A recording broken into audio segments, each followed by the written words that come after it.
No programa de hoje, você vai conhecer a trajetória de um dos mais conceituados médicos de Santa Catarina, o cirurgião plástico Alfredo Graneman. Médico e construtor, duas atividades de sucesso na vida desse visionário empreendedor. Isso aí é um outro detalhe da minha vida. Quando já estava em Florianópolis há 10 anos fazendo cirurgia plástica, eu cheguei num patamar que eu operava 8 horas por dia, de manhã à noite, todos os dias, segunda, terça, quarta, quinta e sexta, 8 horas por dia operando. E chegou uma hora que você chega numa estafa, que você diz, alguma coisa a mais eu tenho que fazer. E então, a construção civil entrou como uma válvula de escape para aquela tensão do dia a dia. E então você, para relaxar da cirurgia, resolveu se tornar um construtor. Exatamente. E aí depois de alguns anos que comecei a construir, eu vi que eu podia fazer mais coisas, não era só construir. Então construir ainda não me satisfazia totalmente. Aí eu comecei a entrar no agronegócio. Lá no Oeste a minha família tem alguns terrenos e eu comecei a plantar pinheiros. Alfredo Graneman nasceu em Lebon Regis, no meio oeste catarinense, e estava destinado a ser médico dessa pequena cidade que foi palco de sangrentos combates durante a Guerra do Contestado. Então lá foi praticamente destruído em 1914. A Guerra do Contestado acabou com a cidade de Porto União, de Caçador, de Curitibanos e de Lebon Regis. Então aquela região lá praticamente desapareceu do mapa. Quando eu nasci, e até hoje, praticamente, a atividade principal lá é a agropecuária, a agricultura e a pecuária. Enfim, a industrialização lá é assim muito limitada ao agronegócio, ou seja, algum tipo de indústria ligada à extração de vegetal e, enfim, suinocultura. Alfredo, que desafios motivaram você a escolher a medicina como atividade profissional? Na verdade, meus pais também trabalhavam com agronegócio, era da agricultura, eram colonos do interior, lá de Matos Costa, perto de Lebon Regis, Caçador, e eles tinham um sonho que um dia o filho fosse médico, mas o sonho acabava aí. E aí eu comecei, fiz o meu contabilidade, aí vim para Florianópolis, fiz o vestibular, entrei na faculdade e fiz medicina. Os meus tios me doaram para mim uma área em Lebon Regis para me construir um hospital. Aí eu, como estudante do 6º ano, já fui lá, aí já começou a minha veia empreendedora, eu fui lá e montei um hospital em Lebon Regis, um hospital de 30 leitos. Quando terminei de montar o hospital, eu já tinha me formado. Isso eu fiz durante toda a minha formação de faculdade de medicina. E terminei para mim começar a trabalhar. Aí quando eu ia começar a trabalhar, despertou aquela sementinha de vou mais para frente, fazer mais alguma coisa. Aí eu resolvi fazer cirurgia plástica. Aí fui para o Rio de Janeiro, fiquei lá 5 anos e aí voltei para Florianópolis. 30 anos, uma trajetória bem-sucedida, mas eu imagino que algumas dificuldades e vários desafios tiveram que ser superados. Quais foram as grandes dificuldades nessa trajetória, Alfredo? A primeira grande dificuldade que a gente teve logo quando a gente chegou é que o médico recém-formado ainda não é aquele que o paciente acredita, é óbvio. E a gente teve no início que batalhar muito e mostrar que realmente a gente tinha conhecimento técnico, científico e que tinha um diferencial que valeria a pena a pessoa procurar a gente. Isso aí levou 2, 3 anos para a gente poder mostrar aquilo que a gente estava fazendo. Mas a gente teve sorte, quando a gente veio para Florianópolis, nós fomos trabalhar no SUS, que é o INPS. E tinha muitos pacientes com defeitos físicos, com perca de nariz total, com perca de orelha total, com, enfim, acidentes grandes, tumores grandes, e a gente fazia aquelas grandes reconstruções. E a gente estava acostumado a fazer no Rio de Janeiro, que a gente fez a pós-graduação lá, então a gente veio para cá e fazia aquelas grandes reconstruções. Então a gente reconstruía o nariz total, que a pessoa perdeu o nariz todo. Então foram resultados assim muito bons e aquilo nos deu assim um upgrade que logo de início a gente despontou e começou a fazer bastante cirurgia. E aí começamos a nossa clínica particular. E depois de 5 anos que a gente já estava em Florianópolis, a gente parou de atender os convênios e nos dedicamos à cirurgia plástica e estética. E aí passamos a fazer só estética. E faz 25 anos que a gente só faz isso.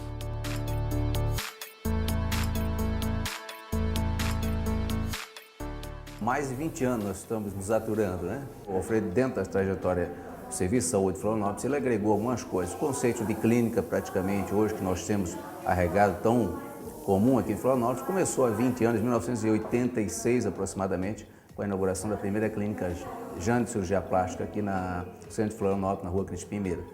Então isso serviu como foco de estímulo para outros colegas que hoje fizeram clínicas tão bem aparelhadas. A Clínica Jane nós começamos assim, com um consultóriozinho. Nós tínhamos uma secretária e um enfermeiro nos ajudando. Eram 2 pessoas. Aí, aos poucos, ela foi aumentando, aí fomos para a rua Crispim Mira, aí passou a ter já um centro cirúrgico, com 2, 3 consultórios, nós já tínhamos 10 funcionários. Então, já está um pouquinho maior. E depois de alguns anos, já em 2000, nós viemos para cá, para a deputada Antônio de Oliveira, e ampliamos a clínica e começamos já com 40 funcionários. Hoje nós já estamos com 70 funcionários. Nós temos 70 funcionários dentro da clínica e temos aqui 6 cirurgiões plásticos que trabalham conosco. Então já tem uma equipe assim que tem um movimento cirúrgico assim bastante grande. É a maior clínica de cirurgia plástica de Santa Catarina. Nós temos o maior número de cirurgias realizadas em Santa Catarina e no sul do Brasil, se for considerar a clínica.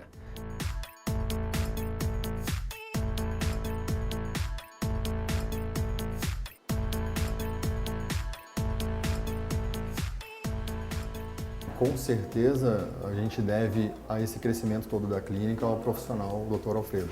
Com toda certeza, o empreendedorismo e a gana por buscar, por crescer, por aumentar a clínica, por buscar mais profissionais, por lidar com qualidade e estar sempre querendo crescer o empreendimento, isso com toda certeza, a coragem de buscar, né, novos profissionais e fazer com que a clínica crescesse é muito claro. O Dr. Alfredo especificamente falando da especialidade dele, é um dos cirurgiões plásticos com mais experiência aí na cidade, né? Foi ele que trouxe algumas inovações aí, tanto na parte estrutural, construindo clínica com um padrão de qualidade excelente, uma estrutura que traz um conforto para todo mundo que trabalha aqui dentro. E seguindo essa proposta de inovação com padrão de qualidade, Alfredo Grânima foi mais além. Toda cirurgia plástica, ela não termina na hora que acabou o ato cirúrgico. É importante que a pessoa seja acompanhada de um pós-operatório, como massagem, drenagem linfática, colocação de cremes, hidratantes, enfim, o pós-operatório tem que ser acompanhado. Se eu vou fazer uma cirurgia plástica e está tudo resolvido, não funciona assim. Tá? Antigamente se fazia assim, fazia cirurgia plástica, eu volto daqui 10 anos. Hoje não é assim. Você faz a cirurgia plástica e você tem que continuar tratando, porque em vez de voltar daqui 10 anos, você vai voltar daqui 15. Porque vai ficar mais tempo funcionando aquela cirurgia, porque você vai cuidar melhor. Tá? Então a pele exige uma série de cuidados. Isso não era feito no passado. Então hoje evoluiu muito.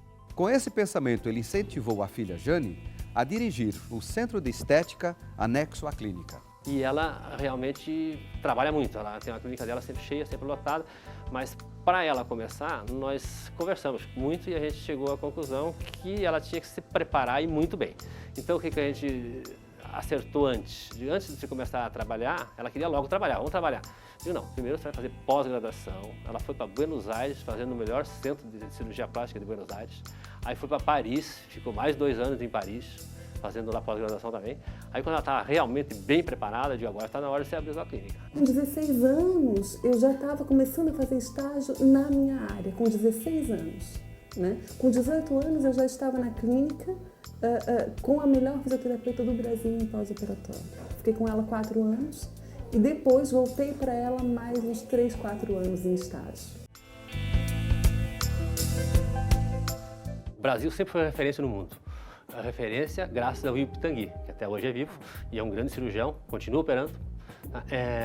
E ele foi a referência nossa para toda a geração minha e para os que vieram depois e até hoje. Ele é um grande cirurgião e é reconhecido no mundo inteiro como cirurgião plástico. É considerado já há muitos anos o melhor cirurgião plástico do mundo. É carioca, do Rio de Janeiro. Tá? E ele realmente que foi o que idealizou assim, a maior quantidade de técnicas em cirurgia plástica que se usa hoje.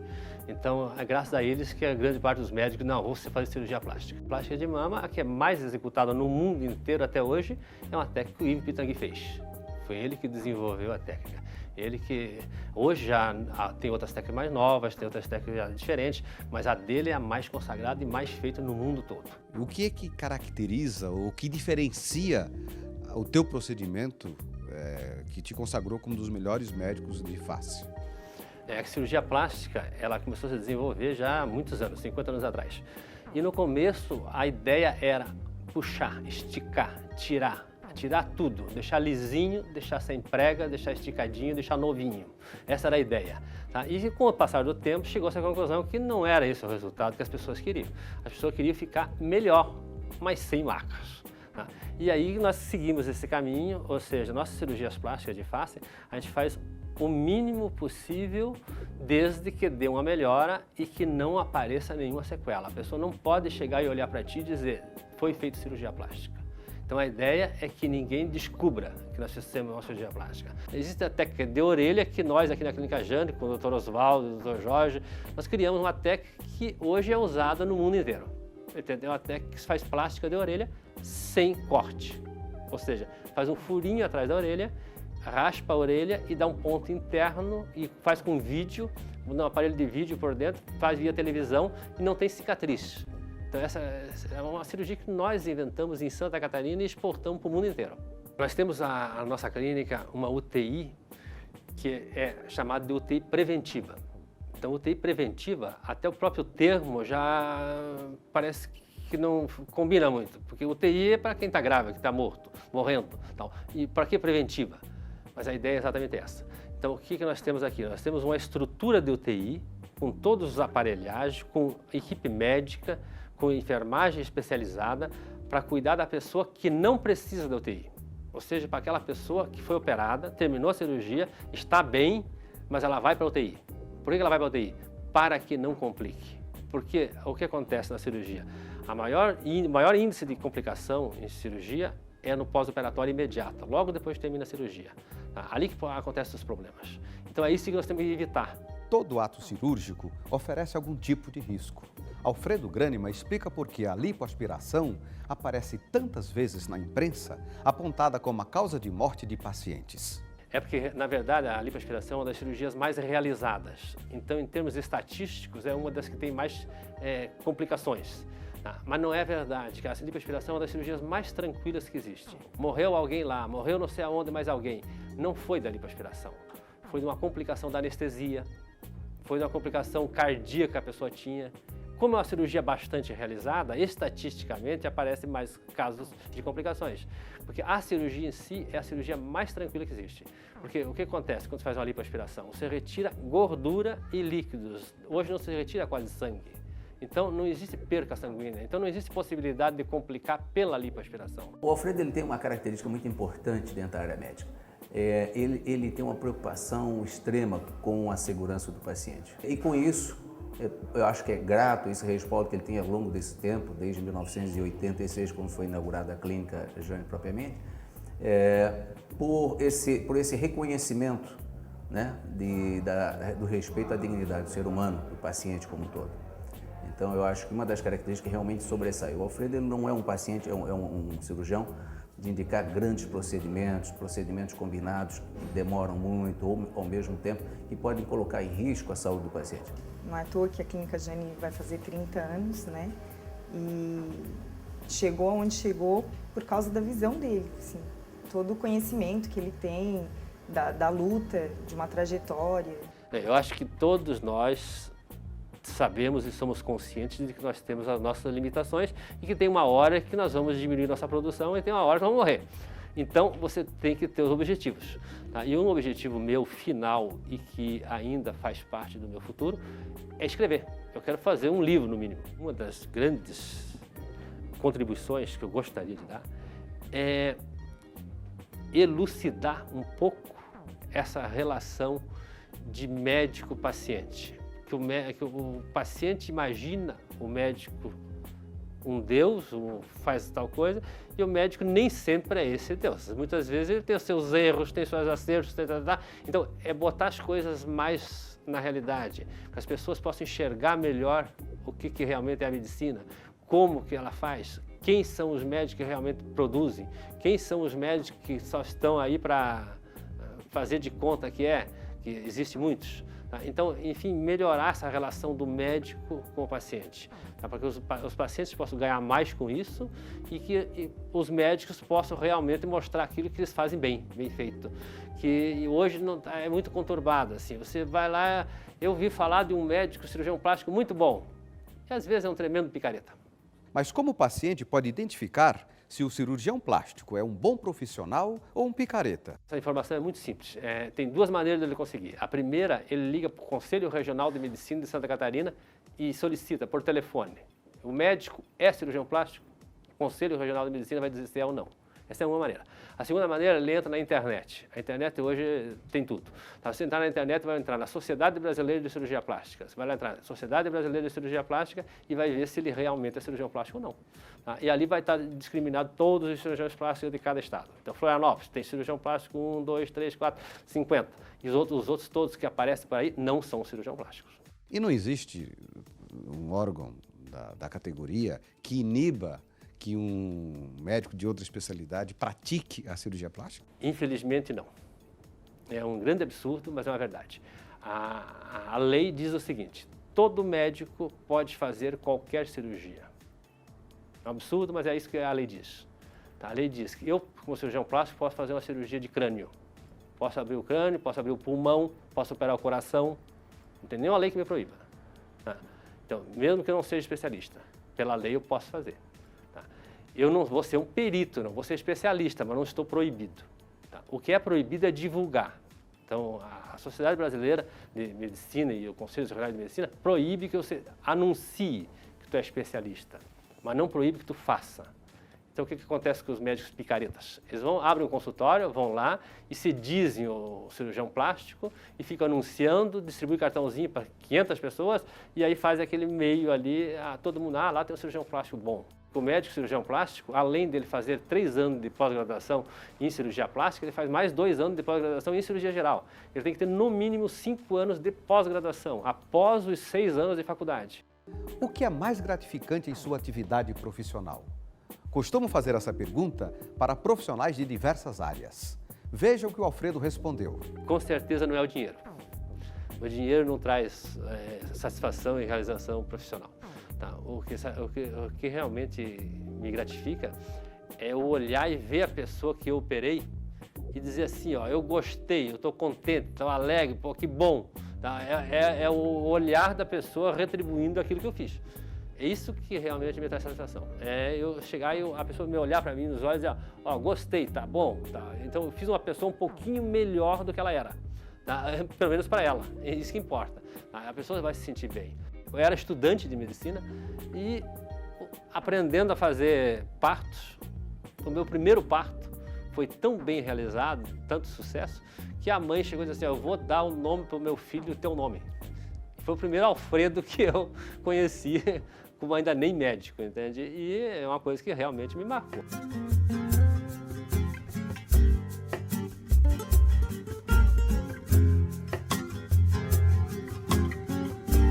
Valeu a pena essa trajetória toda? Você é um homem realizado? A pessoa, para dizer que é realizada, eu acho que aí ela já está velha demais. Então, nós sempre estamos buscando alguma coisa. Eu acho que ainda tem muita coisa para fazer. Claro que, olhando para trás, da onde eu comecei até onde eu cheguei, realmente eu já percorri um caminho longo. Mas eu acho que ainda tem muita coisa a ser feita. Ninguém pode se dizer assim, eu estou satisfeito comigo, eu acho que eu cheguei no topo e não tenho mais nada que fazer. Se você tem disponibilidade, força e energia, eu acho que tem que criar, tem que fazer alguma coisa, tem que gerar emprego, tem que produzir, tem que, enfim. E se tu tem uma atividade, que aquela tua atividade não há possibilidade de tu render tanto quanto tu imaginava, então tu tem que partir para outros desafios. Se quiser realmente fazer alguma coisa, é só tu ir atrás e trabalhar por aquilo com afinco, com dedicação e a luta que tu consegue. O que não pode é você, no primeira dificuldade, dizer assim, aquilo lá está difícil, eu não vou fazer. Tá? Coisa fácil não existe. Então todas são difíceis. Aquele que trabalhar um pouco mais, aquele que fizer um pouco mais que os outros, ele vai se dar bem. Então, o sucesso é fácil de alcançar, não é difícil, desde que você tenha persistência, que você trabalhe, que você estude, Então, estudar, sem estudo hoje, antigamente, não precisava estudar. Hoje, sem estudo é muito difícil.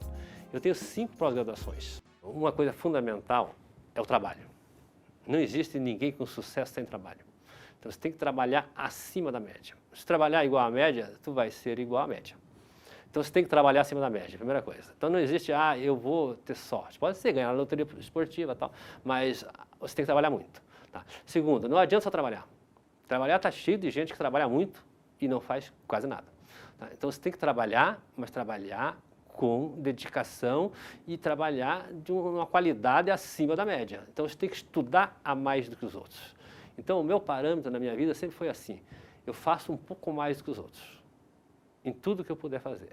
Se eu conseguir fazer um pouco mais que os outros, eu vou ter um pouco melhor resultado. Mas eu não posso fazer igual. Se eu fizer igual ao outro, provavelmente o meu resultado vai ser igual ao do outro. Agora, se eu estudar um pouco mais que o outro, e eu trabalhar um pouco mais que o outro, provavelmente o meu resultado vai ser melhor.